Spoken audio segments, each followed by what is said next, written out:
Ticket दरवाढीमुळे प्रवाशांनी फिरवली पाठ, पर्याय म्हणून धरली मेट्रोची वाट। पोटाची खळगी भरण्यासाठी प्रवाशांना बसमधून प्रवास करावा लागतो। पहिले जिथे 5 रुपये लागायचे तिथे आता 12 रुपये मोजावे लागतात। कामावर जायचे असताना वाहक आणि चालक मात्र बस थांब्यावर ब्रेक न लावता अति घाई करत आहेत असे सांगून वाहक आणि चालक यांचा मात्र गारेगार प्रवास होत आहे।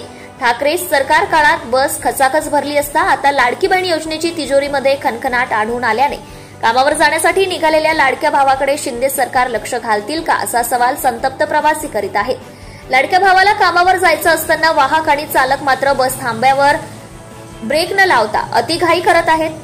पाठवून बस आहे असे सांगून प्रवासी 1-1, 2-2 तास बसची वाट पाहत आहेत असे सांगून वाहक यांचा मात्र थंडगार प्रवास होत आहे। ठाकरे सरकार काळात बस खचाखच भरलेली असता आता मात्र फुल एसी लावून वाहक आणि चालकांच्या संपाला जोर आणि पगारवाढीमुळे मात्र रिकामी बस ये-जा चालू आहे। सर्वसामान्य प्रवाशांची मात्र खिशाला कात्रीवरून उशीर झाल्याने बसचा आरडाओरड वेगळाच सहन करावा लागतोय।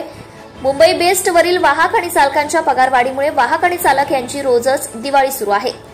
आता मात्र शिंदे सरकार याकडे लक्ष देतील का असा संतप्त सवाल सर्वसामान्य प्रवासी करीत आहेत। जनता टाइम्स मुंबई प्रतिनिधी Sandeep Jadhav. Subscribe now and press the bell icon. Never miss an update.